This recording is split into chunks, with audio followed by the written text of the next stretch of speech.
Hi friends, welcome to మన Bommarillu. Upcoming రివ్యూలోకి వెళ్ళిపోదాం. అవని and అక్షయపై Vedavathi అతి పెద్ద నింద వేస్తుంది కదా. అక్షయ వాళ్ళ తండ్రి శ్రీకర్ కాదు, అక్షయ తండ్రి సత్య అని.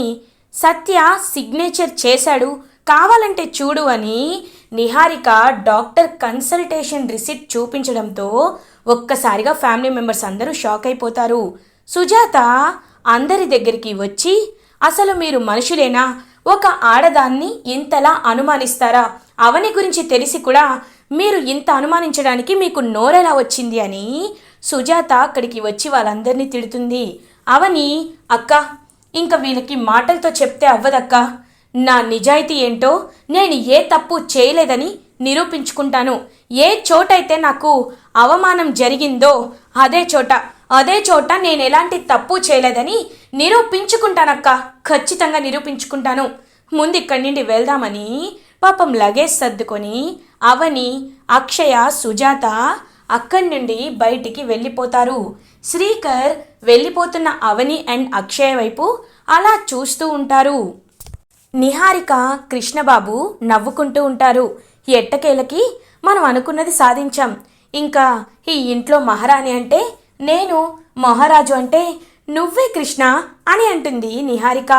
వావ్, సూపర్, ఇక మనల్ని ఆపేదే ఎవరు ఉండరు అని అవని బయటికి వెళ్ళిపోయినందుకు హ్యాపీగా ఫీల్ అవుతారు నిహారిక అండ్ కృష్ణబాబు. ఇది ఇలా ఉండగా అవని, అక్షయ, సుజాత వాళ్ళ ఇంటికి వెళ్తారు. రా రా అవని, కూర్చో అని చెప్పి పాపం వాటర్ ఇస్తూ ఉంటుంది. అక్షయ, అమ్మా మనం బయటికి వచ్చేసాం కదా, నాన్న బాధపడుతూ ఉంటారేమో అని అంటుంది పాపం అక్షయ. లేదమ్మా, వాళ్ళు అనుకుంటున్నారు మనం తప్పు చేశామని, కానీ మనం ఎలాంటి తప్పు చేయలేదని నిరూపించేంత వరకు ఏదో ఒక జీవనాధారం మనకి కావాలి కదమ్మా అని అంటారు పాపం అవని. సుజాత, ఎందుకు అవని, ఎందుకంత పెద్ద పెద్ద మాటలు మాట్లాడుతున్నావు? నీ అక్కగా నేను ఉన్నాను కదా, నేను చూసుకుంటాను అని అంటారు సుజాత. అక్క, నాకు ఆత్మాభిమానం ఉంది. ఎన్నో రోజులు నీ దగ్గరే ఉంటూ నువ్వు సంపాదిస్తుంటే నేను ఇంట్లో కూర్చొని నువ్వు తెచ్చిన డబ్బుల్ని తింటూ జీవించే క్యారెక్టర్ నాది కాదు. కాబట్టి నీకు భారంగా నేను అవ్వాలనుకోవటం లేదు. నా ఖర్చు, నా బిడ్డ ఖర్చు నేనే పెట్టుకుంటాను. కాబట్టి ఏదైనా ఒక ఉద్యోగం చూడక్క అని అంటారు. అప్పుడే పాపం అమ్మ కనకదుర్గమ్మ, నాకు ఏదో ఒక ఆధారం చూపించమ్మా అని పాపం అవని అనుకుంటే అప్పుడే సుజాత పక్కింటతను వస్తాడు. ఏమా చెల్లెమ్మా, ఏంటి నువ్వు మీ చెల్లిని ఇంటికి తీసుకొచ్చినట్టున్నావు అని అడుగుతారు. అవునన్నయ్యా అని అంటారు. అమ్మా, నీకొక విషయం చెప్పడానికి వచ్చాను. అదే మన పక్కన స్కూల్ ఉంది కదా, ఆ స్కూల్లో ఒక వంట మనిషి కావాలి అని చెప్తున్నారు. ఎందుకంటే ఇప్పటి నుండి మీల్స్కి కూడా తీసుకుంటారంట. అండ్ స్వీట్స్ బాక్సెస్ తయారు చేసే వాళ్ళు కూడా రావటం లేదు. కాబట్టి నీకు తెలిసిన వాళ్ళు ఎవరైనా ఉంటే వంట మనిషిని పెట్టమ్మా అని చెప్పి వెళ్ళిపోతారు. వెంటనే సుజాత వైపు చూస్తుంది అవని. అక్క, దేవుడు మనకి కరెక్ట్గా దారి చూపించాడక్క. నేను వంట మనిషిగా వెళ్తాను అని అంటుంది అవని. అవని, ఒకప్పుడు ఎలా ఉండేదానివి, ఇప్పుడు ఎలా అయిపోయావు అవని అని పాపం బాధపడుతూ ఉంటారు. అక్క, కష్టాలు వచ్చినప్పుడే మనం అంటే ఏంటో దేవుడు పైకి చూపిస్తూ ఉంటాడు. కష్టాలు లేని మనుషులు ఉంటారా అక్క? అలలు లేని సముద్రం లేనట్టే కష్టాలు లేని మనుషులు కూడా ఉండరు. కాబట్టి నాకు ఆ ఉద్యోగం ఇప్పించక్క అని అడుగుతుంది పాపం అవని. సరే అమ్మా, ఇప్పిస్తాను. నాకు ఆ స్కూల్ ప్రిన్సిపల్ బాగా తెలుసు. నువ్వు ఇంట్లోనే ఉండి క్యారేజ్ బాక్స్ తయారు చేసేలా చేస్తాను. అప్పుడు పిల్లలందరికీ నువ్వే క్యారేజ్ తీసుకురావచ్చు. అది ఎలాగో అక్షయ స్కూలే కాబట్టి ప్రాబ్లం ఉండదు అని చెప్పి ఇంక చెప్తారనమాట. పాపం అవని చాలా హ్యాపీగా ఫీల్ అవుతుంది. ఇది ఇలా ఉండగా మార్నింగ్ అవుతుంది. శ్రీకర్ తన రూమ్లో నుండి బయటికి వచ్చి, అక్షయ స్కూల్కి వెళ్ళాలిరా అని పిలుస్తూ ఉంటారు. ఒక్కసారిగా హాల్లోకి అందరూ వచ్చి చూస్తూ ఉంటారు. శ్రీకర్, ఏమైంది అందరూ అలా చూస్తున్నారు? అక్షయ అని పిలిచేలోపు అప్పుడు గుర్తొస్తుంది వాళ్ళిద్దరూ వెళ్ళిపోయారని.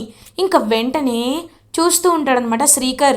అప్పుడే ఇంక పాపం పెద్ద బాబు శ్రీకర్ దగ్గరికి వచ్చి, చూసావా శ్రీకర్, నువ్వు అవనిని, అక్షయని మర్చిపోలేకపోతున్నావు. అయినా అక్షయ ఏం పాపం చేసిందిరా? ఆ పసిపిల్ల ఏం పాపం చేసింది అని అడుగుతారు పెద్దబాబు. ప్లీజ్ నన్నేమి అడగకండి, ఎవరు ఏమి చెప్పకండి.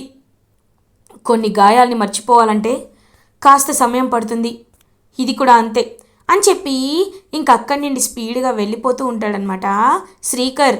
అప్పుడే వేదవతి శ్రీకర్ దగ్గరికి వచ్చి, శ్రీకర్, నువ్వు మర్చిపోవడానికి సమయం పడుతుంది కరెక్టే, కానీ ఈలోపు నువ్వు ఒంటరిగా ఉంటే నీకు ఆలోచనలు వస్తూనే ఉంటాయి.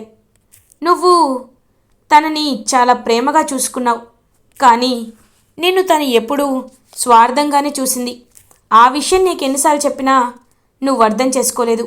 కాబట్టి నీకు నేను ఒక నిర్ణయం తీసుకుంటాను. నీ విషయంలో ఖచ్చితంగా ఒక నిర్ణయం అనేది నేను తీసుకుంటాను. నీకు ఇంకొక పెళ్ళైనా చేస్తాను, తనకి నీకు విడాకులు ఇప్పించేలా చేస్తాను అని ఇంకా అవనికి శ్రీకర్కి విడాకులు ఇప్పించాలని ట్రై చేస్తూ ఉంటారు వేదవతి. ఒక్కసారిగా నిహారిక, అత్తయ్య నేను ఏం చెప్పాలనుకున్నారో మీరు అదే చెప్పారు. నిజంగా శ్రీకర్ బావగారికి తను కరెక్ట్ కాదు, ఇదే కరెక్ట్ అని చెప్పి శ్రీకర్కి ఇంకా అవనికి డివోర్స్ ఇప్పించాలని చెప్పి ట్రై చేస్తూ ఉంటారు వేదవతి అండ్ నిహారిక. ఇది ఇలా ఉండగా కృష్ణబాబు ఇంకా స్కూల్కి తీసుకువెళ్తాడనమాట తన పాపని. డాడీ ఏంటి అంతా హడావిడిగా ఉంది అని అంటారు. ఏమో నాకేం తెలుసు అని వెళ్ళి చూసేసరికి అక్కడ అవని ఉంటుంది. అవని ఇంకా అందరికీ క్యారేజ్ అయితే తీసుకొని వస్తుంది.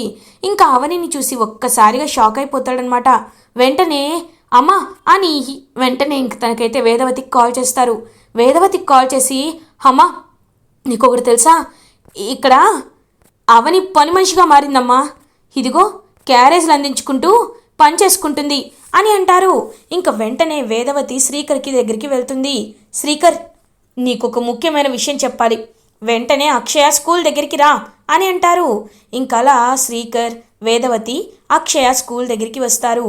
పాపం అవని అక్కడే ఇంకా వంట చేసి క్యారేజ్ అంతా కట్టి ఇంకా క్యారేజ్ని అయితే పిల్లలందరికీ ఇస్తూ ఉంటారు. ఇంకా వాళ్ళ అమ్మ వాళ్ళు, నీకు ఫోన్పే చేస్తాను చూసుకోమ్మా అని చెప్పి ఇంకా డబ్బులైతే క్యారేజ్కి ఇంత అని చెప్పి డబ్బులు వేస్తూ ఉంటారు.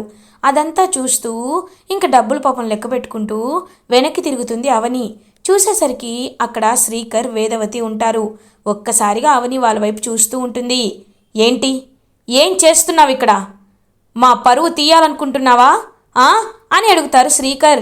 ఏంటండి పరువు తీయడం ఏంటి? పని చేసుకొని బ్రతుకుతున్నాను, ఎవ్వరినీ మోసం చేయట్లేదు, ఇది పరువు తీసినట్లు ఎందుకు అవుతుంది? మీకంత నామోషిగా ఉంటే మీరు వెళ్ళిపోండి ఇక్కడి నుండి, అంతేకాని నా విషయంలో మీరు అసలు జోక్యం చేసుకోవద్దు అని అంటుంది అవని. వేదవతి, హేయ్, నువ్వు మా ఇంటి కోడలివి కాబట్టి నువ్వు ఇలాంటి పని చేస్తున్నావని ఎవరికైనా తెలిస్తే వాళ్ళు మమ్మల్ని తిట్టుకుంటారు అని అంటారు. కోడలు తప్పు చేసిందా లేదా అని పూర్తిగా తెలుసుకోకుండా కోడలిపై నిందలు వేసి ఇంటి నుండి బయటికి పంపించేయాలి అనుకున్న మీరు విలువల గురించి, కుటుంబం గురించి, కుటుంబం పరువు గురించి ఆలోచిస్తున్నారా అత్తయ్య అని అంటుంది అవని. ఒక్కసారిగా వేదవతి షాక్ అయిపోతుంది. హేయ్, నువ్వు ఎంత పొగరుగా మాట్లాడినా ఇంకొకసారి స్కూల్ దగ్గరకు ఉండొద్దు. ఏ, నీకు ఇంకెక్కడా దొరకలేదా, స్కూలే దొరికిందా అని అంటారు. చూడండి, నా బ్రతుకు తెరువు నేను బ్రతుకుతున్నాను, నా విషయంలో జోక్యం చేసుకోకండి. ఏంటి, ఇంటి కోడలి పరువా? అది మీ చిన్న కోడలుంది కదా నిహారిక, తను నిరూపించినప్పుడు అడగండి అని చెప్పి ఇంకక్కడి నుండి అవని అయితే వెళ్ళిపోతుంది. చూడండి అత్తయ్య, ఆఖరిగా ఒక్క మాట చెప్తున్నాను, నా దగ్గర మీ దగ్గర లేని సంపద ఉంది, ఆత్మాభిమానం. ఆత్మాభిమానం ఉన్న ఏ ఆడపిల్లైనా తనపై నింద వేస్తే చూస్తూ ఊరుకోదత్తయ్యా, నేను కూడా ఇంతే, చూస్తూ ఊరుకోను అని చెప్పి నా తప్పు లేదని నిరూపించుకుంటానని చెప్పి అక్కడి నుండి అయితే అవని వెళ్ళిపోతుంది. ఇంకా అక్షయ పాపం చూస్తూ ఉంటుంది. నాన్న అని శ్రీకర్ దగ్గరికి వెళ్ళబోతూ ఉంటే శ్రీకర్ మొహం పక్కకి తిప్పుకొని అక్కడి నుండి వెళ్ళిపోతాడు. ఇంక పాపం అవని అక్షయాన్ని తీసుకొని ఇంక స్కూల్ నుండి ఇంటికి వెళ్తుంది. ఇది ఇలా ఉండగా సత్య అవనికి కాల్ చేస్తారు. హలో అవని అని కాల్ మాట్లాడుతూ ఉంటారు. సత్య, ఎందుకు కాల్ చేసావు అని అడుగుతారు. అవని, నేను నీతో కొంచెం మాట్లాడాలి అని అనేలోపు పాపం కాల్ కట్ చేసేస్తుంది అవని. ఇంక వెంటనే కాల్ మళ్ళీ చేస్తూ ఉంటారు సత్య. అప్పుడే సుజాత కాల్ లిఫ్ట్ చేస్తుంది. హలో సత్య అని అంటుంది. "ఆ, అవని అవని ఎందుకు కాల్ కట్ చేసింది? అవని ఏదో బాధలో ఉంది, అసలు ఏమైంది అని అడుగుతాడు సత్య. ఏం చెప్పమంటావు సత్య? తనకి ఎంత కష్టం వచ్చిందో ఏం చెప్పమంటావు? కట్టుకున్న భర్తే తనని అనుమానించి బయటికి వెళ్ళేలా చేశాడు. తన పరిస్థితిని ఏమని వర్ణించమంటావు అని జరిగిందంతా చెప్తారు. ఒక్కసారిగా సత్య షాక్ అయిపోతారు. ఏమండి, నేను అక్కడికి వస్తున్నానని చెప్పి ఇంకా వెంటనే బయలుదేరుతాడనమాట సత్య సుజాత వాళ్ళ ఇంటికి. ఇంకా సుజాత అయితే అవని వైపు చూస్తూ పాపం అవని సుజాత ఇద్దరు మాట్లాడుకుంటూ ఉంటారు. అప్పుడే సత్య సుజాత వాళ్ళ ఇంటికి వెళ్తాడు. అవని, నువ్వు ఇదంతా నాకెందుకు చెప్పలేదు? నేను శ్రీకర్తో మాట్లాడతాను. ఛ, మన మధ్య అలా ఎందుకు అనుకుంటారు? నోనో, నేను వెళ్ళి మాట్లాడతాను అని అంటారు సత్య. వద్దు సత్య, నువ్వు ఏం మాట్లాడినా వాళ్ళు కావాలని మాట్లాడావు అనుకుంటారు. అది మాత్రమే కాదు, ఇదంతా వాళ్ళు మనిద్దరం కలిసే చేస్తున్నాం అనుకుంటారు. మన దగ్గర సాక్ష్యాలు ఉండాలి, నిరూపించుకునే సాక్ష్యాలు ఉండాలి సత్య. అప్పుడే నా మాట ఎవరైనా నమ్ముతారు అని అంటుంది అవని. చూడవని, ఆ రోజు అక్షయ హాస్పిటల్లో ఉంటే నేనే తన ప్రాణాలు కాపాడాలని ఒక సిగ్నేచర్ చేశాను, అంతేకాని నేను కావాలని చేయలేదు అని అంటారు. కానీ ఆ విషయాన్ని మనం నిరూపించుకోవాలి అని అంటుంది అవని. నిరూపించుకోవాలి అంటే ఇంకా అప్పుడు సత్య ఆలోచనలో పడతారు. ఒక్క నిమిషం అవని, నాకు ఏదో గుర్తుకు వస్తుంది. అవని, ఆ రోజు పాపకి క్రిటికల్గా ఉందని చెప్పింది వేరు, కానీ నా దగ్గర వచ్చి సైన్ చేయించుకుంది వేరే డాక్టర్ అని అంటారు. ఏంటి, అవునా అని అడుగుతుంది అవని. అవునవని, నేను నిజం చెప్తున్నాను అని అంటారు. అయితే ఆ డాక్టర్ దగ్గరికి మనం వెంటనే బయలుదేరాలి, పద అని చెప్పి ఇంకా హాస్పిటల్కి వెళ్తారనమాట అవని అండ్ సత్య. ఇంకా అలా స్వప్న, ఎవరైతే ఇంకా నిహారిక ఫ్రెండ్ ఉంటుందో స్వప్న, అలా ఇంకా హాల్లో కూర్చొని ఉంటుంది. ఇంకా అవని సత్య ఇద్దరు అక్కడికి వెళ్తారు. వెళ్ళి చూస్తూ ఉంటారు. అలా ఇంకా చూస్తూ ఉంటుంది నిహారిక. ఏంటి ఇలా వచ్చారు, ఏదైనా ప్రాబ్లమా అని అడుగుతుంది. ప్రాబ్లం కాదు, క్లారిఫికేషన్ కావాలి అని అంటారు. ఏ క్లారిఫికేషన్ అని అడుగుతుంది.